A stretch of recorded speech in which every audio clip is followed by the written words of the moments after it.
A very good morning to you and welcome to Amka Bizz, your to-go-to show for matters economy as well as social economics that shapes the country's landscape.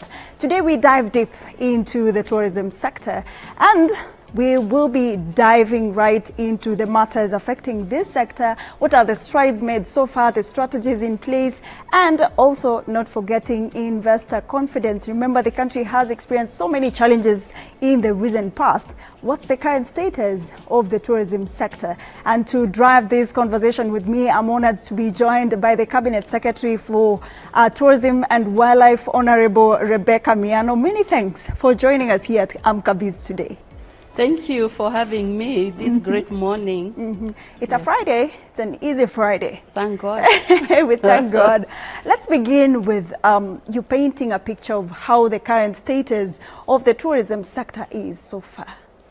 Thank you. The tourism sector in Kenya is actually strong on an upward growth. We have seen full recovery to pre-COVID numbers and even better. And to demonstrate that, it's because last year was a record-breaking year.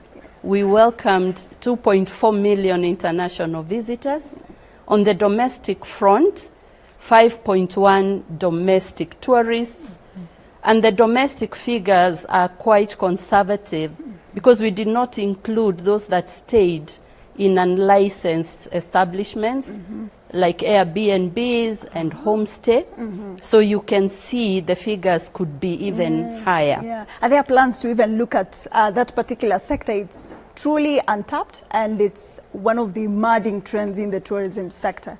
Yes, we are actually working on the regulations, which we will be regulating in the next couple of weeks. But on the earnings side, we managed 452 billion Kenya shillings, which is an improvement from 377 billion in 2023. So those are very strong indicators. When you look at our source markets, we also saw emerging markets that were not there before.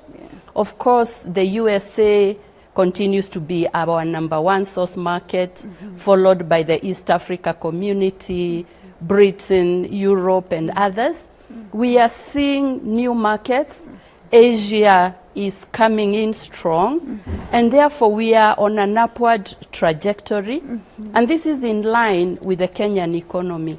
As you're aware, the economy has now become the 6th largest in Africa, an improvement from #8. We have seen the steady Kenya shillings that has stabilized for almost 1 year. Inflation levelized. The reserves, the foreign reserves are doing well.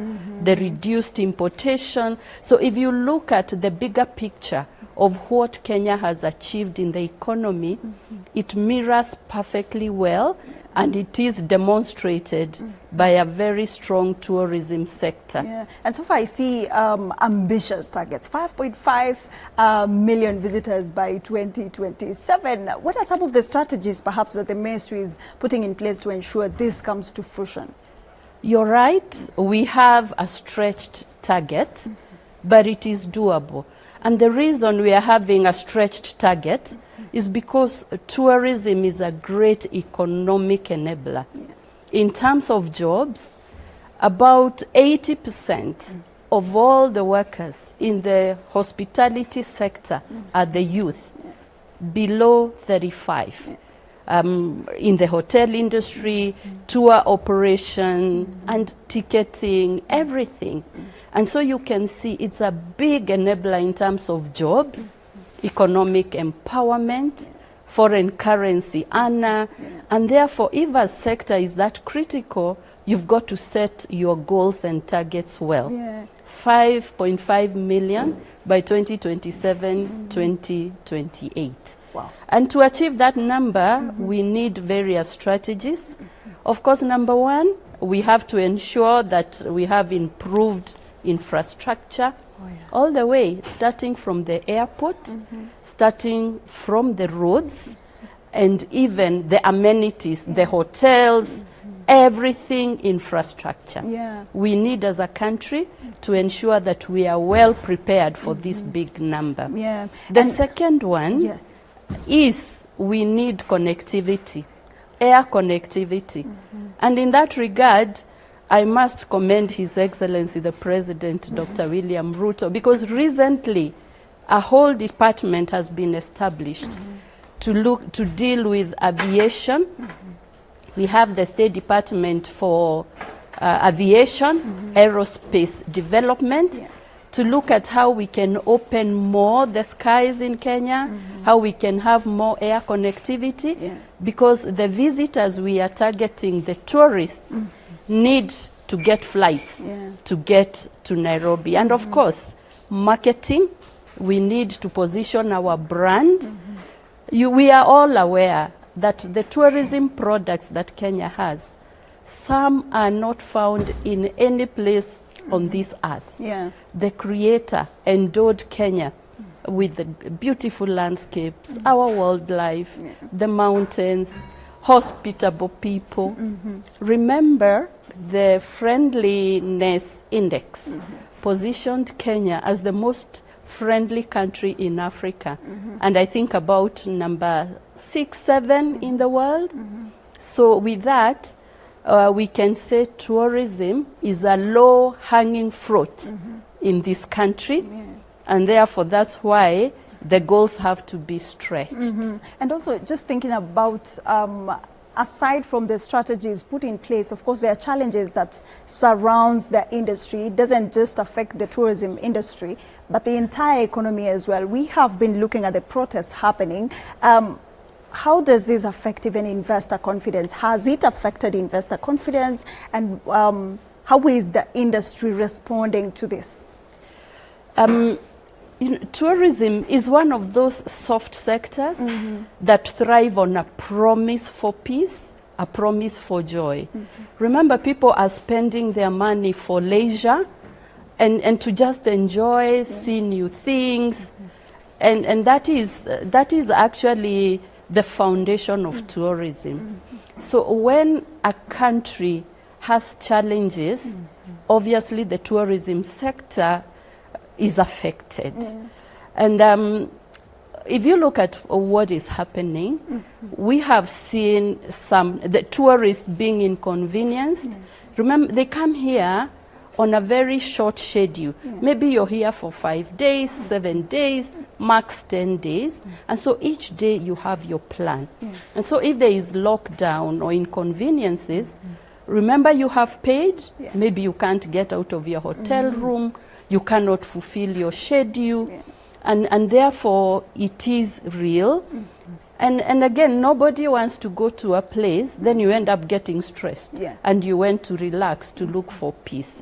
And so the industry would really thrive if we all rise for peace. And I believe in resolving the issues we have in the country, we can still protect fragile industries like tourism. We can, because it is not 100% negative. Why can't we have a balance to showcase our country, maintain the sanctity of the Kenyan brand, and be fair to the visitors who are spending their money to be here? But we know we are a resilient country, and we want to assure our tourists that Kenya is open, it is available, and especially now, the month of July is our high season.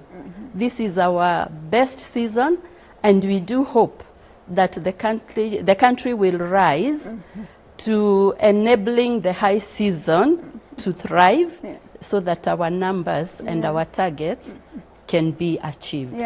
We believe the challenges in the country can be resolved, first, without hate, without abuses, and also avoid some of the images that can be exaggerated, because we have to be mindful that we are international, we are global, we are a very sought after tourism destination. Because these might affect even the numbers. Do you see this, whatever is happening, could affect the numbers of visitors that you anticipated this year if this persists? It could. It could, and I really pray that better days are ahead. We find that tourists are sensitive.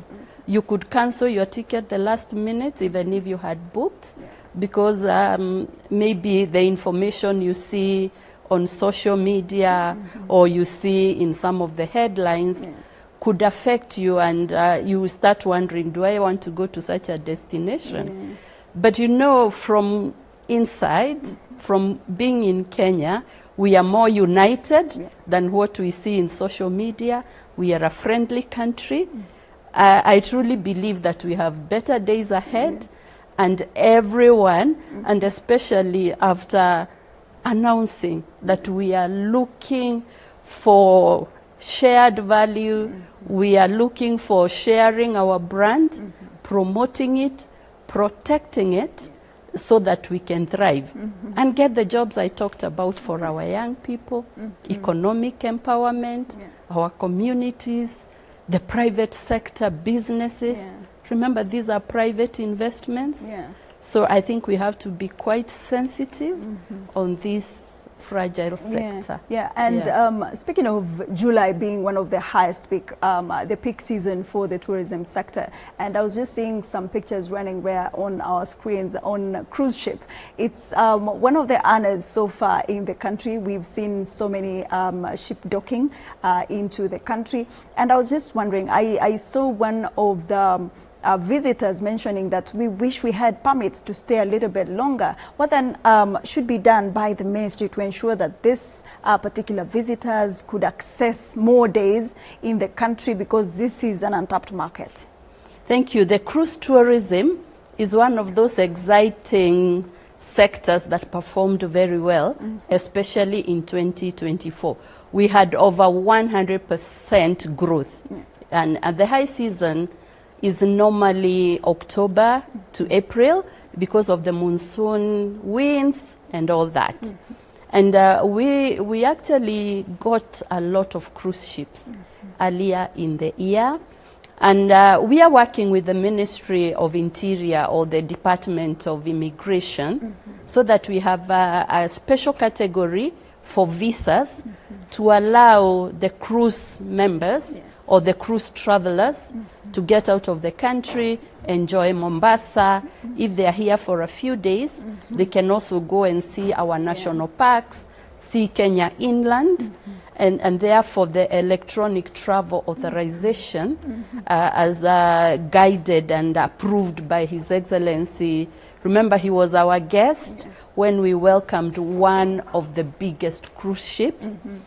We had a discussion, and we are now looking at a special category of the visas, which will be done in bulk before they disembark, and they can be in the country. And the goodness with cruise ship, they bring numbers.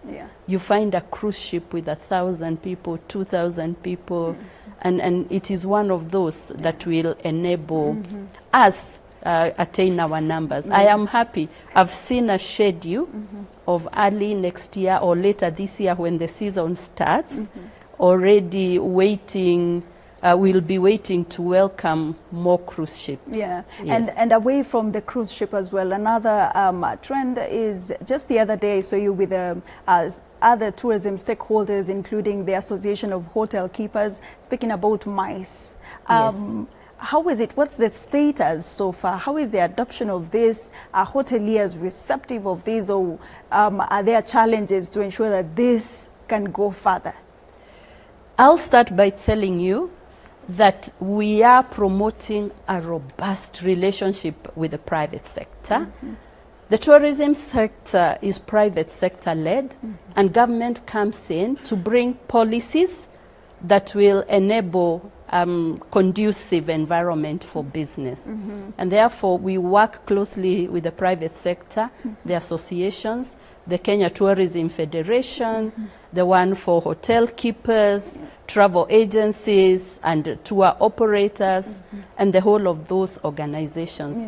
And so recently, starting with last week, I was in Mombasa meeting with the MICE industry, that is meetings, incentives, conferences, and exhibitions. I am happy that Kenya is the #4 destination in Africa when it comes to MICE, and that's a strong position. That's not enough. The potential ahead is quite great. Kenya is a preferred destination because when people come for meetings, there is a lot more value addition. You can have packages in what we call leisure, that is business plus leisure, and that's what makes Kenya a very conducive environment for MICE. If you look at the coast region, we have, though we don't have a standalone conference center, we have big hotels and facilities that have good facilities for MICE, and we are working with the private sector. And one of the ideas and one of the things that we are working on is to establish a national conference bureau that is private sector plus government, and mostly private sector led, so that we can bid for meetings, for conferences, for opportunities at international level. Right now, government tries on its own through KICC, private sector through their establishments, but jurisdictions and countries, and like Kenya, we need a bureau so that we tidy up that space. We identify which conferences are already set in the international calendar. We go there and bid and bring as many events to Kenya. The advantage of the MICE industry is that it also brings numbers because a conference already has many participants. And a business traveler or a MICE traveler is known to spend 2 to 3 times than a leisure traveler or in the other categories. And that is one of our strategies also to grow the numbers that we are talking about and the stretch revenue. By the way, the 5.5 million visitors annually that we are looking at will bring about 1 trillion Kenya shillings in terms of earnings. Foreign earnings? Or foreign earnings? Domestic? No, of the earnings. 1 billion contribution to the economy, at least, which is quite good. And that's why you see passion, hard work, because we really want to make a difference using tourism. And we've seen competitors such as Rwanda really ramping up efforts in coming up with MICE conferences as well. How is it so far in terms of, you said many hotels have infrastructure already, they have hotels, and we have KICC as one of the bidding. Perhaps are there plans to invest more on facilities such as KICC, or it will largely be partnership, PPPs with the private sector? We, of course, on the government side, we have the KICC that was built a long time ago, but there are plans now to have an ultra-modern conference center, and with it will be almost like a conference city at the Bomas International Convention Center. And if that, it will, I think it will have a capacity of about 11,000 packs, international standards, and that will be a very big boost to this country. Under PPP? Yes, yes, it will be government in and partnership with private sector, because there are very, very many facilities around there. And that will enable us to compete and be one of the most preferred destinations for mice. Yeah. And that comes with job creation, comes with businesses. The whole of tourism supply chain and value addition is quite enormous. Yeah. Look at all the supplies of food, of services, of linen, of everything that goes with tourism. Yeah. Yes. And also, let's speak about sports tourism. We have seen that the ministry has really put in a lot in tapping into the sports industry, because just recently we were at the trail series in Lesatima as well, in Nyandarua and Nyeri County. Yes. And how is it so far? And what's it about this sports tourism so far? How is it? Kenya is the home of champions, our athletes, and it is one of those pillars that is concrete in promoting our tourism products. Our athletes, I don't think there is any marathon in the world that is quite full without the Kenyan participation. And so you can see athletics is one of them. If you look at the World Rally Championship, the Safari Rally that Kenya has been hosting around Easter, a resounding success. In 2025, the turnout was the biggest ever. The East Africa region brought over 30,000 fans, and that has been a success. It has put Kenya in the map. But you've also talked about other sports. The trails is becoming one of those adventure preferred activities. And I remember you participated in our trails, especially the first one that we did. And it is a 5-series trail where we started in Laikipia all the way to Tinderet in partnership with Athletics Kenya. It went very well. We have the Magarini version, we have the Mount Kenya version, but beyond what government is doing, I have seen a lot of trails through churches, private groups. In fact, I'm looking forward to participating in one in August.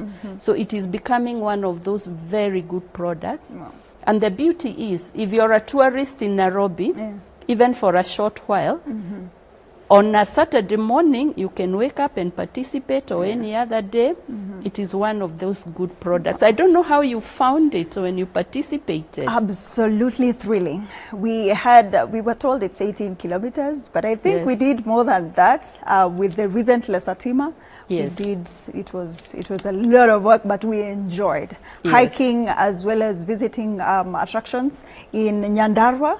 As well as Nyeri County, because Nyandarua, Abadere's National Park spans into 5 counties, stretches to 5 counties. So that was quite interesting. But let's take a short commercial break. When we come back, we still have a lot lined up for you. Don't go too far. Keep it here at Amka Bizz.